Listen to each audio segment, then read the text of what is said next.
pada maghrib ini sampai dengan besok di waktu azan subuh berkumandang, maka Allah ini memperhatikan setiap makhluk-makhluknya.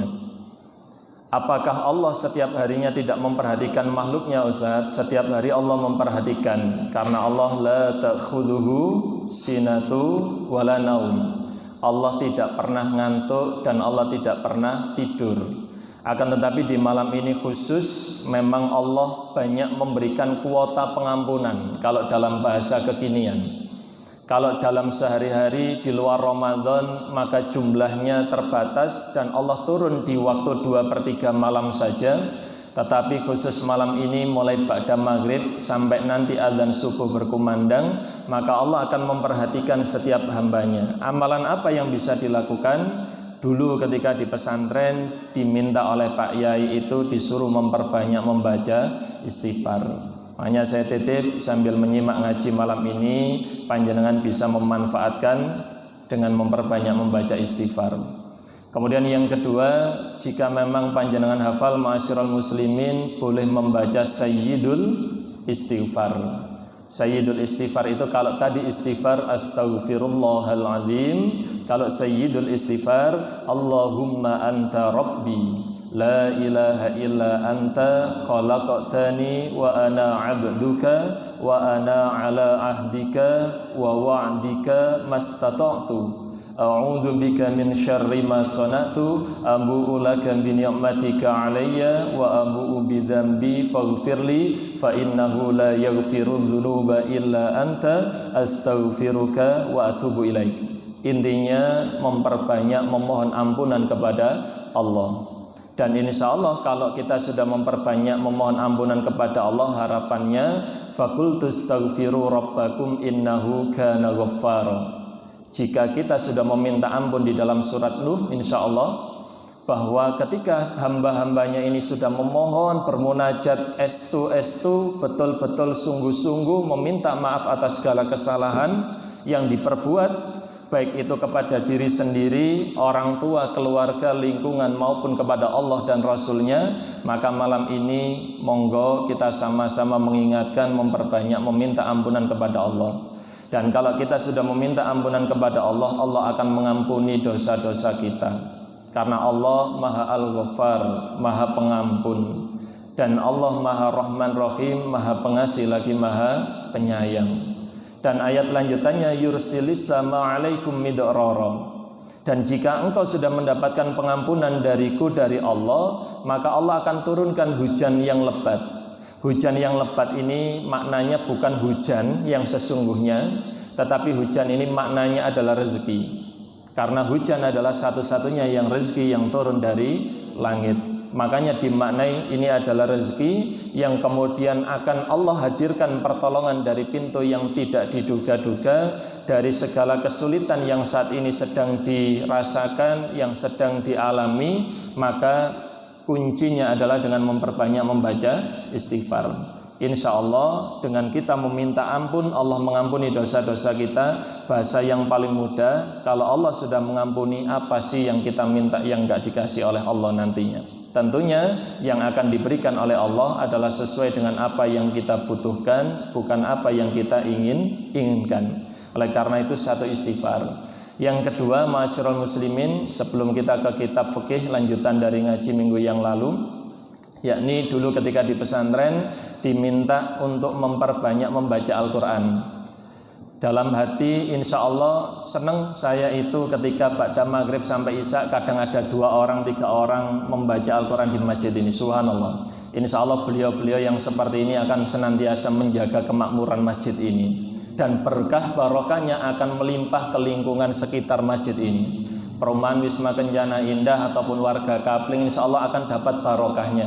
Makanya monggo diperbanyak jumlahnya ba'da maghrib sampai isya. Itu waktu-waktu kalau misalkan tidak ada udzur bisa dilanjutkan dengan tadarus, dengan membaca Al-Quran. Dan yang saya lihat Masya Allah bapak-bapak yang membaca Al-Quran, maka anak-anak remaja masjid ataupun anak-anak remaja di lingkungan perumahan termasuk anak-anak silakan diikuti. Itu contoh yang baik anak-anak, okay?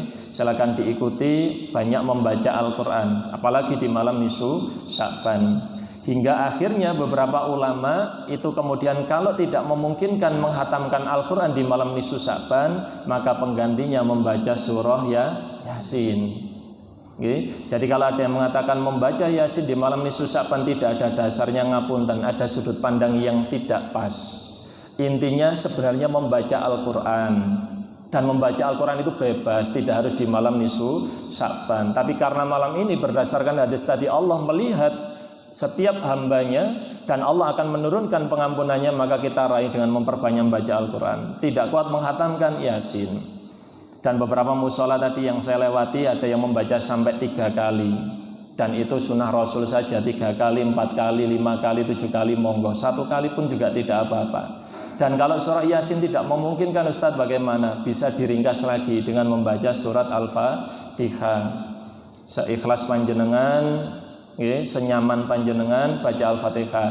Termasuk boleh juga membaca surat Al-Ikhlas. Karena ada satu kitab Fadailul Amal menerangkan baca Al-Ikhlas 3 kali seperti menghatamkan Al-Quran 1 kali. Tapi pangapunten, jangan disamakan terus menerus. Jangan disamakan terus menerus. Wis khatam ping pira bolak balik. Kate turu maca Al-Ikhlas ping 3 khatam ping pisan. Ping 6 berarti khatam ping pindho. Ping 9 khatam ping 3. Lah tahlilan bolak-balik Al-Ikhlas sampai ping 7, berarti wis karek ngeping no, ngapunten. Tetap hal-hal yang seperti itu kalau niatnya mencari ridhonya Allah, terserah Allah nanti mengganjarnya seperti apa. Jangan kita yang men-setting, men-skenario, bahkan menghitung-hitung. Saumur-umur aku katane wis khatam ping bolak-balik insyaallah. Wis pantes lah meneh-meneh swarga itu, ngapunten nggih.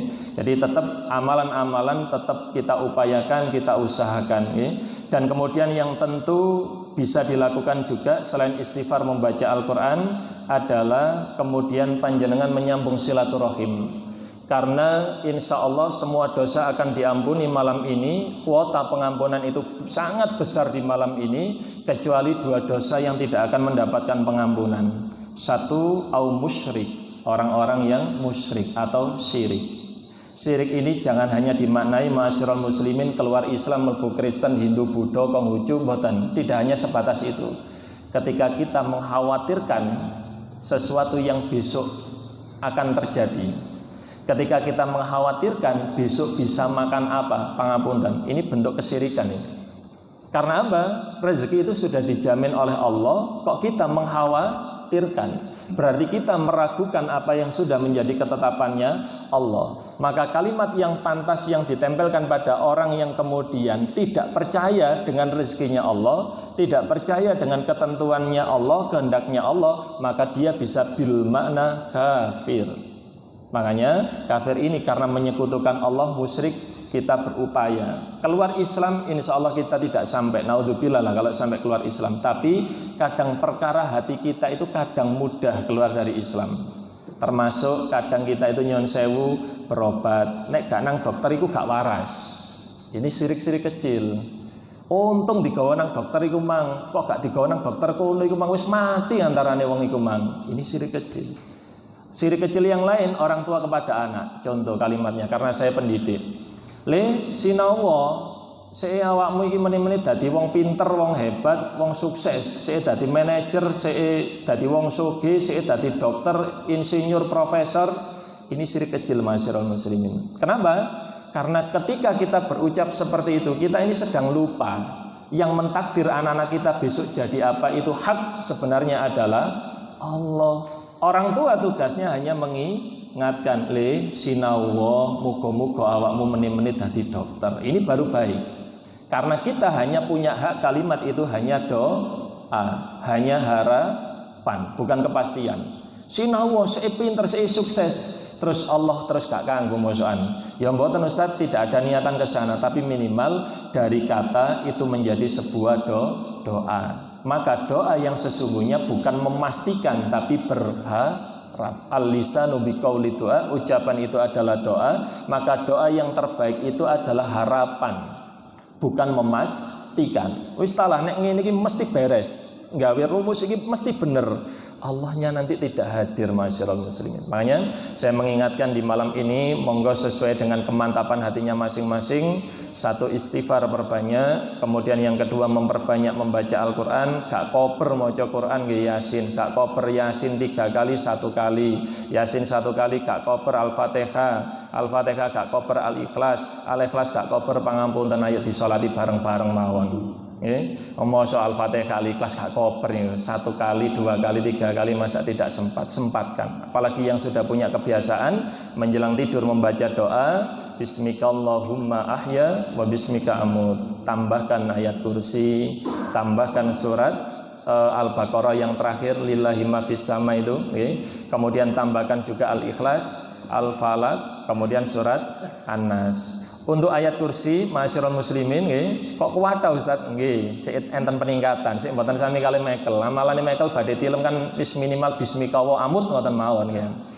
Untuk kita, kalau titip, kalau memang memungkinkan, ayat kursi teruskan tidak sampai wala ya'udhu hifdhuhuma wa huwal aliyyul azim, tapi teruskan sampai la ikraha fiddin. Qad tabayyana rusydu minal ghayy, faman yakfur bit-taghuti wa yu'min billahi faqad istamsaka bil urwatil wuthqa lam fisama laha wallahu samiun alim. Allahu waliyyul ladzina amanu yukhrijuhum minadh dhulumati ilan nur wal ladzina kafaru awliya'umut taghut yukhrijunahum minan nuri ilal dhulumat ulaika ashabun nar hum fiha khalidun. Sampai di situ. Kalau memang memungkinkan ditingkatkan hafalannya. Kalau tidak memungkinkan minimal itu tadi sampai wala ya'uduhu hifdhuhuma wa huwal aliyyul azim. Masyarul muslimin yang dimuliakan oleh Allah, kita lanjutkan ngaji kita. Insyaallah mengingatkan kembali ngaji kita pertemuan pertama kita telah membahas arkanul iman, arkanul Islam. Kemudian di pertemuan yang kedua insyaallah waktu itu sambil mempersiapkan menyambut malam Isra Mi'raj atau sudah melewati insyaallah kalau tidak salah. Jadi penjelasannya adalah Isra Mi'raj dan dihubungkan dengan materi awalan yakni tentang toharo. Kemudian materi yang ketiga di minggu yang lalu insya Allah kita sudah berbicara tentang alat yang digunakan untuk toharo, baik itu toharo dari hadas maupun dari najis, dan kemudian syarat-syarat air yang kemudian digunakan.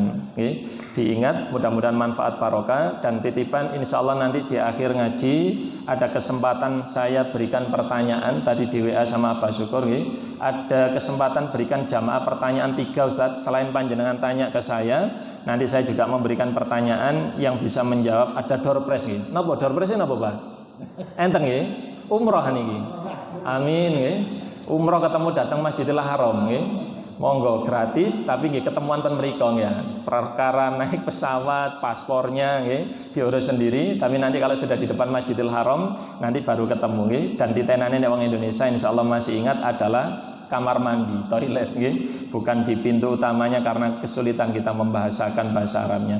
Baik masyarul muslimin yang dimuliakan oleh Allah, kita lanjutkan bahasan kita. Kalau minggu yang lalu kita sudah belajar tentang macam-macam air, insya Allah di pertemuan malam ini kita akan belajar tentang najis, macam-macam najis. An-najasatu, najis itu salah satu anwa'in, yakni terdiri atas 3 macam. Yang pertama adalah najis mughalladzatun. Apa itu najis mughalladzah? Najis yang besar, najis yang berat. Kemudian yang kedua wa mukhaffafatun. Ini suaranya memang agak mantul nggih, mantap betul. Nggih, enggak apa-apa. Mukhaffafatun artinya adalah najis ringan. Nggih, mungkin ada yang bocor biasanya kabelnya nggih. Ngapunten. Kemudian yang ketiga adalah mutawassitatun, yakni najis yang sedang. Jadi najis itu ma'asyiral muslimin dibagi menjadi 3. Nah ini alhamdulillah bahas kajaban. Jadi yang pertama adalah najis besar atau najis berat. Yang kedua adalah najis ringan, mukhaffafa. Dan yang ketiga adalah najis sedang, mutawassiton. Penjelasannya an-najasatul mughalladzatu. Macam-macam najis yang besar atau najis yang berat, hiya najasatul kalbi, yakni najisnya anjing atau kemudian air liur babi, wal khanziri. Jadi hiya najasatul kalbi wal khanziri, najisnya babi atau anjing, khususnya air liurnya. Kemudian wal khaiziri wal lu'abihima, termasuk ingusnya dan keringatnya. Kemudian wa mukhatihima, termasuk peranakannya, anak-anaknya, ngoten nggih. Meskipun wa araqihima, binatang itu dalam keadaan suci. Dalam keadaan suci ini sudah dimandikan, kemudian dikeringkan tubuhnya, maka tetap dua binatang itu dan peranakannya, tetap air liurnya, ingusnya, keringatnya mengandung najis. Tataran syariat ini jelas dan kita insya Allah semuanya paham. Tapi tataran tasawufnya mohon izin saya titipkan. Suatu ketika ada ulama namanya Abu Yazid Al-Bustami. Ini ulama terkenal dalam bidang tasawuf. Suatu ketika beliau ini menggunakan gamis, kata siapa nih Om? Menggunakan gamis. Hingga akhirnya terlihat ada seekor anjing yang kurus kering, itu kemudian duduk di salah satu sudut jalan. Maka Abu Yazid Al-Bustami ini mengangkat gamisnya, khawatir gamisnya ini mengenai anjing itu, khawatir najis. Tapi atas izin Allah, ma'asyiral muslimin, ternyata anjing ini ditakdir oleh Allah bisa bicara dan suaranya terdengar Abu Yazid Al-Bustami. Apa kalimatnya? Wahai Abu Yazid Al-Bustami, ketika aku melihat apa yang engkau lakukan, sungguh terpuji apa yang sedang engkau lakukan berdasarkan ilmu dan syariat yang engkau pahami. Tetapi ketahuilah aku juga sedang membaca hatimu. Lalu Abu Yazid Al-Bustami bertanya, apa yang engkau baca dari sisi hatiku wahai seekor anjing yang hina?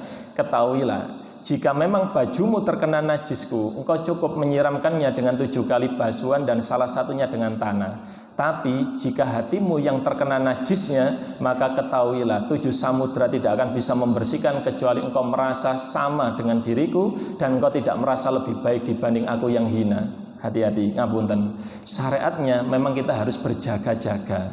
Syariatnya memang kita harus berhati-hati, tapi kita juga tidak boleh merasa lebih mulia dibanding seekor anjing. Apalagi kemudian sampai menyakiti seekor hewan, ini tidak diperbolehkan. Meskipun hewan itu air liurnya, keringatnya, kemudian ingusnya itu mengandung najis. Jadi intinya secara syariat betul kita itu kemudian berhati-hati, berjaga-jaga biar tidak terkena najis. Tetapi ketika kemudian sampai menjadikan hati kita merasa suci, merasa lebih baik dibanding seekor anjing itu, pangapunten, bahasanya anjing tadi, 7 samudra tidak akan bisa mensucikan hati kita kecuali kita merasa hina, merasa sama, dan kita tidak merasa lebih baik daripada seekor anjing itu. Mudah-mudahan jamaah pengajian di Masjid Al-Kautsar ini senantiasa Allah titipkan ilmu dan hikmah yang manfaat barokah, sehingga meskipun berilmu, akhlak tetap kita usahakan, kita kedepankan. Meskipun itu dengan seekor hewan pun kita juga memiliki akhlak dan adab. Jadi intinya najis mughalladhah itu, ma'asyiral muslimin, adalah kedua dari binatang itu dan peranakannya, maka itulah jenis najis besar. Lalu kemudian peranakan ini maksudnya bagaimana? Misal ada anjing atau babi dikawinkan dengan kambing, ya ini contoh di dalam kitabnya berbicara seperti itu. Kok punya anak, ini termasuk peranakannya. Misalkan Ustaz, ya gak mungkin Ustaz anjing mbek babi bernafsu kepada kambing. Nggih logikanya. Tapi dalam dunia kesehatan, misalkan disuntikkan, diinseminasikan, misalkan, pangapunten yang lebih ahli lebih tahu, misalkan seperti itu, ternyata nyon sewu sperma dan ovumnya dipertemukan, maka akhirnya ada peranakannya, ini termasuk sesuatu yang mengandung najis besar. Lalu kemudian bagaimana cara mensucikan najis besar? Thaharatun najasatil mughalladhah yusalu maudhi'uha. Cara mensucikannya yakni basuhlah sab'a marrat, dengan 7 kali basuhan, bima in tohurin, dengan air yang suci, ihdahunna biturabin, dan salah satu dari air itu campurlah dengan tanah, pasir atau debu yang suci, ba'da zawali ainin najasati, dan sesudah itu hilanglah najis itu. Jadi cara mensucikan najis besar adalah membasuh sebanyak 7 kali, dan salah satunya campur dengan tanah, debu atau pasir, dan pastikan tanah, debu atau pasir itu keadaannya suci. Dan mencampurkannya di basuhan yang keberapa Ustaz? Jangan di akhir. Kalau di akhir lah rusuh maneh. Basuhannya di pertama boleh, di pertengahan boleh, jangan di akhir. Kalau di akhir nanti begitu yang akhir dicampur tanah disiramkan lah ya kotor malah. Benar tidak najis, tetapi kotor nanti karena terkena kotoran tanah atau debu atau pasir itu tadi. Jadi titipan saya di bagian awal atau pertengahan. Insyaallah itu najis mughaladhah. Bisa difahami insyaallah najis mughaladhah. Yang kedua adalah najis mukhaffafa, an-najasatul mukhaffafa. Najis mukhaffafa hiya yakni baulus sabiyil ladzi lam yataghadda illa bil labani. Air kencingnya anak kecil yang tidak makan atau tidak minum kecuali ASI. Dan ini tambahannya khusus anak laki-laki. Walam yablugil haulaini, dan dia hanya minum ASI dari ibunya belum sampai usia 2 tahun. Jadi misalkan ada anak-anak kita terlahir laki-laki, dia masih minum ASI kepada ibunya, air susu ibu, dan dia belum kena susu formula, susu sapi dan lain sebagainya, maka air kencingnya ini termasuk najis ringan, najis mukhaffafa, najis yang ringan. Dan pastikan usianya masih sebatas 0 sampai 2 tahun. Tapi kalau sudah di atas itu ma'asyiral muslimin, maka nanti cara pensuciannya berbeda. Saya lanjutkan dulu dengan kondisi itu. Thaharatun najasatil mukhaffafa, dan cara mensucikan najis yang mukhaffafa, najis yang ringan, yurassu ala mahalliha, yaitu mensucikan dengan memercikkan. Cukup dipercikkan air, ma'un hatta yabtal, pada bagian yang terkena najis itu sampai terlihat basah. Jadi tidak usah sampai kemudian dicium sik pesing opo gak iki. Oh sik pesing berarti najis, mboten. Jadi cukup dipercikkan saja sampai basah, itu sudah cukup, sudah mensucikan dari najis mukhaffafa. Ustaz, kalau yang tadi anaknya ini kemudian kondisinya minum campuran, artinya air susu selain ASI dia minum air susu formula, sebutlah laktogen, bebelak, arku, anak denko dan lain sebagainya niku, maka bukan dipercikan lagi tapi kemudian disiram. Ini baru menjadi suci, dan kedudukannya nanti ngapunten masuknya di mutawasito, najis pertengahan. Baik, jadi najis yang kedua ma'asyiral muslimin adalah najis mukhaffafa, cara mensucikannya dengan cukup dipercikkan. Kemudian yang ketiga an-najasatul mutawassito, yakni najis mutawassito. Apa najis mutawassito itu? Nau'an, dibagi menjadi 2, yaitu hukmiyah wa ainiyah. Satu najis yang hukmiyah dan yang kedua adalah najis yang ainiyah. Apa maksudnya? An-najasatul hukmiyah hiya, yakni najis hukmiyah itu sesuatu yang tidak tampak. Nyuwun sewu, misalkan kena air kencing anak kecil tapi sudah mengering sehingga tidak terlihat bekasnya, maka ini najis hukmiyah.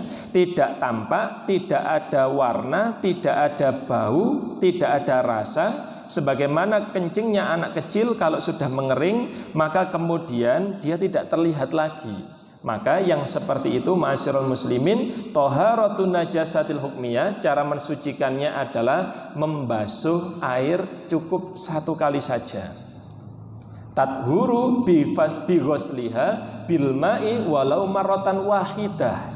Jadi cukup disiram air sebanyak 1 gayung atau 1 siraman saja, sudah suci. Lalu kemudian yang kedua yakni an-najasatul ainiyah. Jadi hukmiyah tapi jenis yang ainiyah, yakni najis mutawassito nggih, mboten mukhaffafa, mutawassito, yakni najis mutawassito atau najis yang kemudian sedang. Yang ainiyah itu yang kemudian tampak.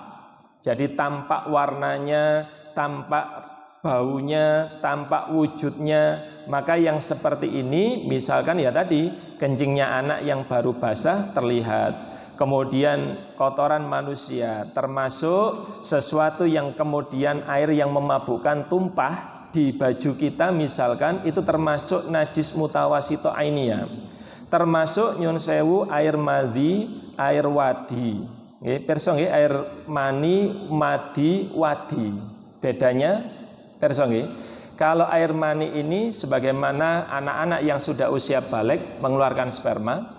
Lalu kemudian kita para bapak-bapak pun juga demikian, sebagaimana sunatullahnya seseorang yang sudah berkeluarga. Tidak saya jelaskan lebih rinci karena ada anak-anak, daripada membayangkan anak-anak nanti opo yo sakjane nggih.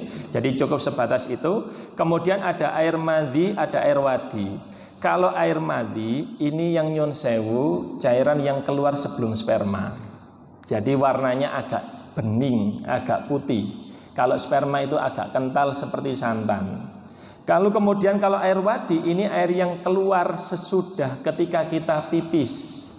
Makanya kalau pipis kita diupayakan yang laki-laki termasuk perempuan bisa jongkok, monggo jongkok kalau memungkinkan. Kenapa? Karena dalam jongkok itu nanti kotoran air kencing dalam tubuh kita itu keluarnya lebih sempurna. Bahkan di dalam kitab Sulam Taufik kalau saya tidak salah itu ada anjuran untuk sambil menekan antara dubur dan kubul. Jadi sambil kita itu pipis, posisinya kalau Nabi itu nyun sewu tidak diperbolehkan menghadap kiblat kecuali darurat. Lalu kemudian nyun sewu, kaki kiri ini agak turun ke bawah, kaki kanan agak naik ke atas sedikit. Lalu kemudian ketika kita pipis sambil berdehem seperti itu. Terus kemudian ditekan antara dubur dan kubul ini ditekan. Ada urat, itu kalau ditekan nyun sewu keluar cairan lagi. Insya Allah yang seperti itu nanti ketika kita sholat sudah tidak keluar lagi. Dan ini pangapunten kadang agak tersepelekan yang seperti ini. Sehingga ketika kita sholat itu masih ada yang keluar meskipun itu hanya sedikit. Yang penting kita sudah berikhtiar, kok masih keluar lagi, maka ya sudah itu di luar dari kendali kita. Lalu kemudian apalagi yang termasuk najis ainiyah, yakni bekas bangkai termasuk bagian-bagiannya yang menempel pada pakaian, termasuk kemudian bekas susu binatang hidup dan juga susu dari hewan-hewan yang lain, artinya dari binatang gitu nggih. Maka yang seperti ini ma'asyiral muslimin termasuk bekasnya najis ainiyah. Maka yang seperti ini cara mensucikannya adalah tahuratun najasatil ainiyah, yakni membasuh pada bagian yang terkena najis sampai hilang warna, wujud dan bau. Sehingga sudah tidak ada ketentuan cukup satu kali, tapi beberapa kali monggo sampai hilang warna, wujud sampai bau. Jadi prinsipnya ma'asyiral muslimin yang dimuliakan oleh Allah, untuk membersihkan najis mutawasito itu tadi ada hukmiyah, itu yang tidak tampak wujudnya. Yang kedua adalah najis ainiyah yang jelas-jelas tampak wujudnya. Sampai di sini insya Allah masih bisa difahami nggih. Pangapunten kira-kira terlalu cepat mboten penjelasannya ini? Mboten nggih. Baik, yang berikutnya ma'asyiral muslimin yang dimuliakan oleh Allah. Niki mungkin isyae sekedap kurang berapa menit ini kalau kalian marsani HP ini. Jadi isya kurang 9 menit. Wah, insya Allah cukup lah nggih. Jadi pertemuan berikutnya nanti kita akan masuk pada Targhibul Ramadan. Sebenarnya kalau kitabnya kita masuk materi istinja.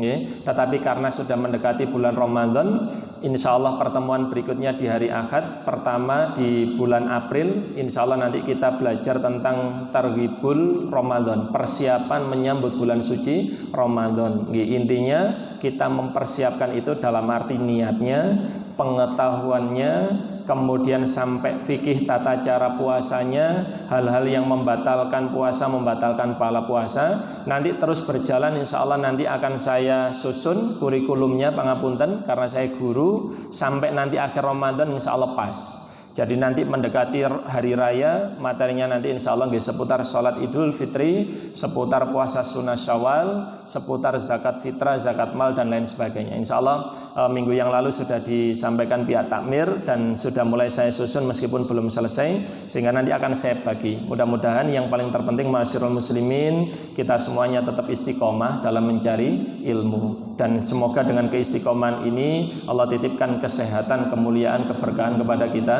semuanya. Amin Allahumma amin. Baik, yang berikutnya pangapunten sebelum panjenengan bertanya mungkin diawali dari saya dulu biar door prize-nya itu saya sudah tidak sabar melihatnya untuk diserahkan kepada panjenengan dan membayangkan senangnya. Mudah-mudahan nanti bisa terjawab. Ada 3 pertanyaan ma'asyiral muslimin. Baik itu soal untuk hari ini, materi untuk hari ini maupun materi 3 minggu yang lalu. Pertanyaan yang pertama saya awali, yakni di minggu pertama kita sudah belajar tentang arkanul iman, arkanul Islam, yakni rukun iman dan rukun Islam. Pangapunten gampang-gampangan mawon. Monggo sinten yang bisa menyebutkan rukun iman itu apa saja dan harus urut nggih, tidak boleh diwulak-walik nggih, karena itu sudah ada ketetapannya harus urut. Yang kedua rukun Islam. Monggo silakan dari jamaah. Damel apa guyub-guyuban, damel istilahnya untuk kekeluargaan kita tidak apa-apa meskipun pertanyaannya sangat sederhana. Okay? Silakan dari bapak-bapak boleh, ibu-ibu boleh, anak-anak juga boleh. Okay? Silakan. Pertanyaan pertama rukun, nggih, ibu monggo silakan bu. Nggih. Nggih. Nggih.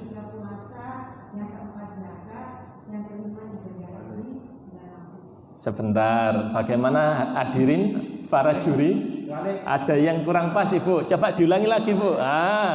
Nggih, coba diulangi lagi dari ada bagian yang tertukar, salat sama zakat. Monggo diulangi lagi ngapunten. Kita berikan kesempatan nggih, tidak kita gugurkan nggih. Oh sawangan ke Agustusan gugur ngoten mboten nggih. Diulangi lagi bu, enggak apa-apa bu. Matur nuwun sudah memberanikan diri menjawab. 1 syahadat, 2 salat, 3 nggih, terus nggih. Alhamdulillah. Bagaimana hadirin? Betul nggih? Nggih, betul. Alhamdulillah. Kemudian rukun iman, pangapunten Bu. 1 iman kepada 2 3 4 nggih, 5 nggih, 6. Yang ke-6 Alhamdulillah. Kholas pun berhak mendapatkan hadiah seperangkat sesuatu yang ada di dalam bungkusan. Karena saya tidak tahu. Ten pun tiba isinya, Pak. Oh, niki alhamdulillah, Masya Allah. Nggih, nanti bisa diserahkan sawangannya nanti yen sewu nggih. Alhamdulillah, mudah-mudahan manfaat. Pertanyaan kedua. Ini saya keluarkan nggih. Alhamdulillah, niki mau blonjoi kapan Bang ya? Niki termasuk hand sanitizer mboten nggih. Pertanyaan kedua. Rasulullah ketika melakukan proses Isra Mi'raj itu diawali dengan tahun kesedihan, meninggalnya istrinya, pamannya dan lain sebagainya. Dan saat itu Rasulullah mendapatkan wahyu sebelum berangkat Isra Mi'raj adalah surat apa dan silakan dibaca. Surat apa untuk menenteramkan hati Rasulullah? Dan kemudian monggo silakan dibaca isinya. Monggo silakan. Surat apa kira-kira? Bapak-bapak, ibu-ibu monggo. Saya kasih clue nggih. Clue-nya ada ayat fa inna ma'al usri yusra. Ngacung dulu. Siapa? Nggih, gantian. Oh ya, silakan Nak. Surat apa Nak?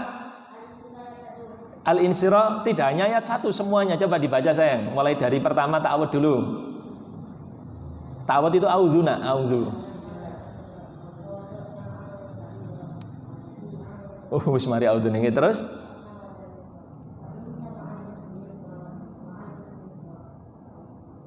Faida. Alhamdulillah, semangat ngajinya, mudah-mudahan istiqomah. Ini bisa diambil, mudah-mudahan manfaat barokah. Okay? Baik, pertanyaan terakhir, monggo dimanfaatkan dengan baik. Alhamdulillah, terima kasih. Mudah-mudahan anak-anak kita senantiasa ditakdir oleh Allah menjadi anak-anak yang soleh-solihah. Amin. Okay? Pertanyaan yang ketiga, saya geser ke perkara fikih. Okay? Kitab fikihnya. Pada pertemuan sebelumnya insya Allah kita sudah belajar tentang toharo. Toharo itu bersuci, yakni bersuci dari an-najasatu najis, wal hadasu yang kedua adalah hadas. Saya bertanya, apa bedanya najis sama hadas? Monggo, silakan bapak-bapak, ibu-ibu, pun sungkan-sungkan. Ini karena mungkin saking takdimnya panjenengan mboten Ustaz perwakilan mawon. Utawa gara-gara gak ngerti ya. Monggo, bedanya najis sama hadas. Dalam sekedar Bu, ini bapak-bapaknya sebenarnya mau ngacung cuma mungkin nyamar nih nggih. Maka silakan dari penjuru tribun kanan, bedanya najis sama hadas. Sinten? Nggih, monggo kalau najis napa hadas napa monggo. Nggih, bapak-bapak napa anak-anak? Oh, anak-anak nggih, ayo silakan Nak.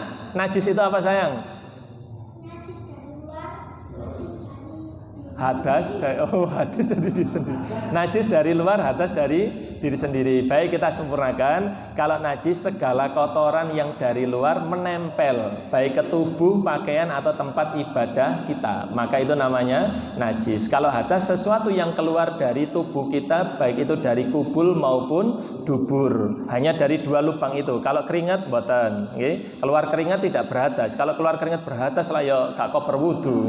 Kemudian nyon sewu, ingus, air liur ini tidak termasuk hadas. Ustaz, nakalan yang anjing babi tadi seperti nggih mboten usah iri kepada anjing dan babi. Kita manusia sudah ditakdir oleh Allah insya Allah tidak menjadi hadas ketika kita mengeluarkan air liur atau keringat. Diterima sayang, alhamdulillah. Ini tadi yang bagian bagi-bagi ya.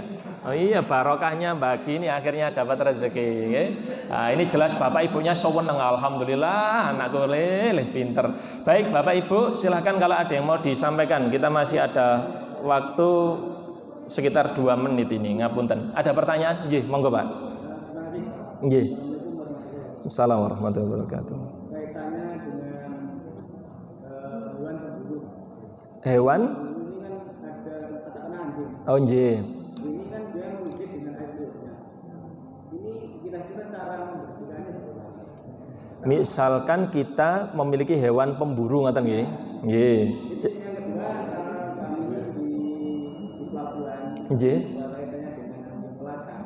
Ini kira-kira benda-benda yang kena hutan atau kena jeratan atau itu kira-kira cara membersihkan untuk tubuh kita bagaimana? Oh nggih, alhamdulillah. Ini kontekstual ini pertanyaannya nggih.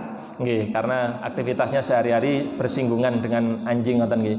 Yang pertama, tidak dipungkiri nggih, syariat itu mengajarkan pasti tujuannya adalah untuk kebaikan. Tidak mungkin syariat ditetapkan itu ujungnya atau tujuannya adalah berdampak keburukan, tidak mungkin, pasti baik.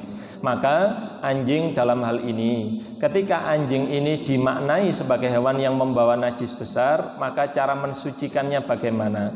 Tetap untuk seekor anjing tidak ada proses mensucikan sama sekali, Pak. Karena apa? Air liurnya itu mengandung najis, ingusnya, keringatnya mengandung najis. Kalau toh pun dia mengeluarkan lalu kemudian kita bersihkan, katakanlah mengikuti kaidah disiram 7 kali, ngapunten, dia kan akan tetap mengeluarkan lagi. Jadi tetap, apakah kemudian kita tidak boleh berinteraksi dengan dia, padahal memang kita kebutuhan pekerjaan membutuhkan seekor anjing sebagai pelacak karena indera penciumannya tajam, maka tetap perlu. Tetapi yang harus difahami adalah untuk kitanya. Kita harus mampu menjaga kesucian diri kita. Kalau toh pun sudah bersinggungan dan berinteraksi yang itu merupakan pekerjaan sehari-hari, maka setelahnya ya tadi yang dipakai, yakni basuhlah dengan siraman sebanyak 7 kali, salah satunya dengan debu. Secara fikih klasiknya begitu. Fikih kontemporer ada pertanyaan begini. Saya pernah dapat pertanyaan dari jamaah, Ustaz, sakjane luwe bersin dhisik diumbang gawe sabun karo gawe debu. Kan ngoten nggih. Maka jamaah sekalian, saya ingin menjawab, tataran fikih syariat tetap harus kita taati. Jangan sampai ilmu modern menjadikan kita melupakan syariat yang sudah menjadi ketetapan Allah. Termasuk contohnya lalat jatuh di air minum. Fikihnya itu kan disuruh semakin menenggelamkan. Karena di bagian sayap lalat yang lain itu obat. Tapi akal kita tidak bisa menerima itu. Ya mesti digua daripada kok mari ngono ragu-ragu dan lain sebagainya. Makanya kalau memang seperti itu betul-betul kita tidak mau mengkonsumsinya. Saya titip, ketika membuang jangan diniatkan membuang, tapi niatkan untuk kemudian bersedekah kepada tanaman, kepada hewan. Ini salah satu ikhtiar kita biar kita tidak terkena ayat kemubadiran. Wong sudah tahu cara mensucikannya dengan mencelupkan, menenggelamkan lalatnya, kok malah kita buangkan, berarti kita mubadir, membuang-buang rezeki. Makanya ketika sebelum membuang kita niatkan, ya Allah, saya tidak berniat membuang ini, tetapi saya berniat untuk menyiram tanaman. Ya siramkan ke tanaman. Saya berniat memberikan minuman kepada hewan yang ada di sini, berikan saja. Itu lebih baik daripada kita buang tanpa niatan sedikit pun. Jadi tetap untuk Bapak siram dengan 7 kali, itu tetap dipenuhi. Salah satunya campur dengan ambil saja 1 cakup tanah dicampurkan, kemudian disiramkan. Kalau memang itu menjadi pekerjaan sehari-hari, berarti panjenengan sudah mempersiapkan air dalam jumlah volume banyak, yang itu kemudian sudah dicampur debu, sudah dimasukkan tanah, sehingga nanti tinggal disiramkan saja sebanyak 7 kali basuhan. Ustadz, kalau pakai keran bagaimana? Ya tetap kaidahnya 7 kali kita ikuti 7 kali. Tapi kita tidak kaku-kaku. Kalau memang keran itu terus mengalir terus dan kita basuh sampai 7 kali usapan atau basuhan seperti ini, insya Allah itu sudah semisal dikiaskan dengan menyiram dengan gayung sebanyak 7 kali. Ya, mudah-mudahan tetap bisa menjaga kesucian, karena kesucian itu syarat sah ibadah. Bekas gigitan dari hewan tadi. Disucikan. Lah kalau itu kemudian karena bekas gigitan itu mengkhawatirkan ada sakit, pangapunten, kan ini kondisi darurat nggih.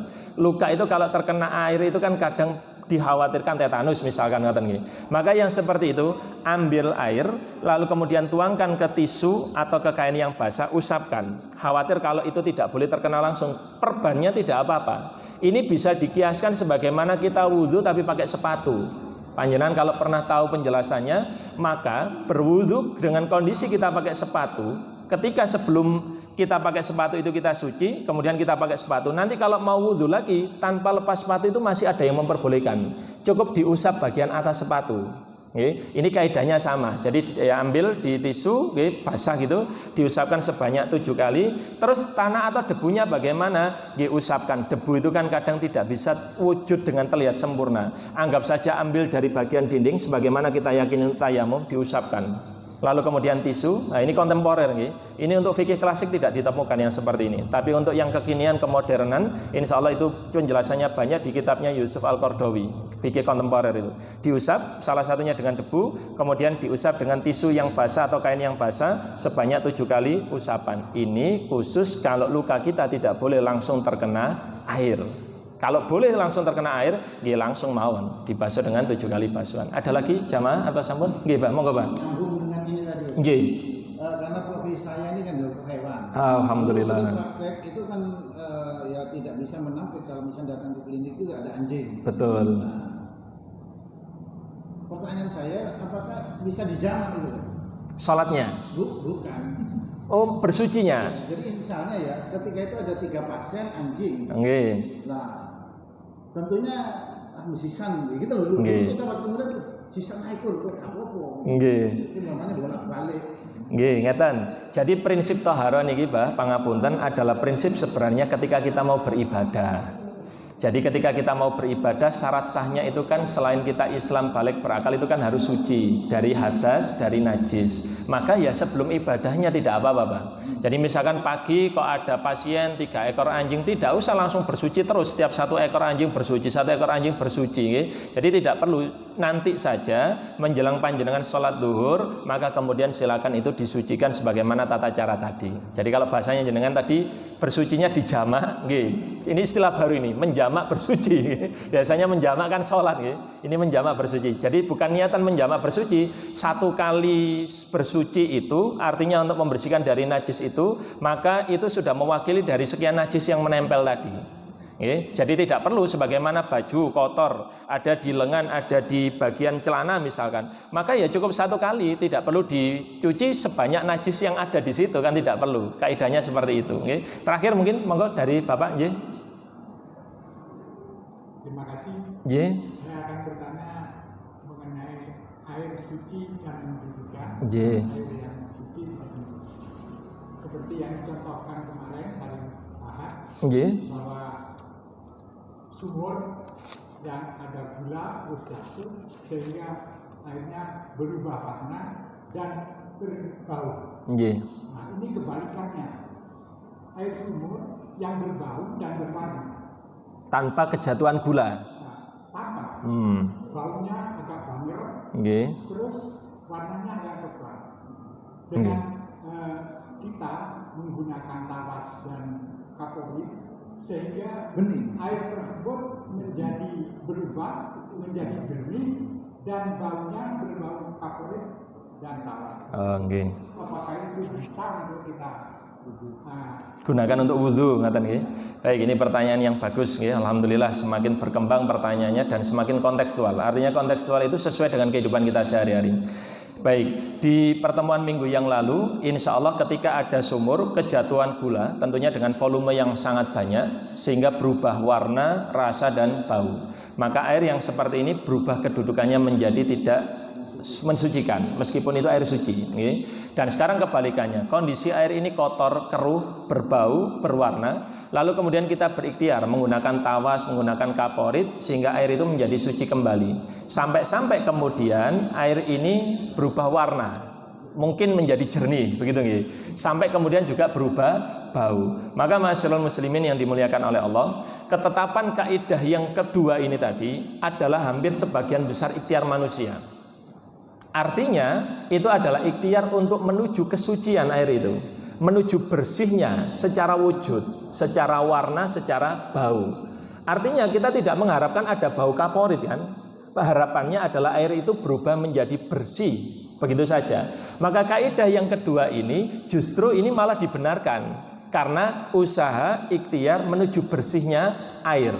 Tidak ada niatan untuk mengubah warna yang akhirnya yang bersih menjadi kotor. Jadi kalau tadi bahasanya bapaknya kebalikannya, ini justru malah baik. Karena kita dititipi akal, la'allakum tadzakarun, digunakan untuk berpikir, oh air ini kotor. Bagaimana caranya biar air ini kotor tapi suci dan bisa mensucikan? Maka saya ikhtiar, usaha, dan kemudian kita sucikan. Insya Allah yang seperti ini pada prinsipnya adalah baik, dan air yang kemudian kita gunakan itu diperbolehkan untuk berwudu. Karena ikhtiarnya menuju bersihnya air, bukan mengubah warna menjadi kotor, bukan mengubah bau menjadi bau kaporit atau bau menjadi tawas, tidak. Tapi tujuannya adalah menjadi bersih. Tapi kalau kebalikannya tadi jelas-jelas tidak memungkinkan untuk digunakan bersuci.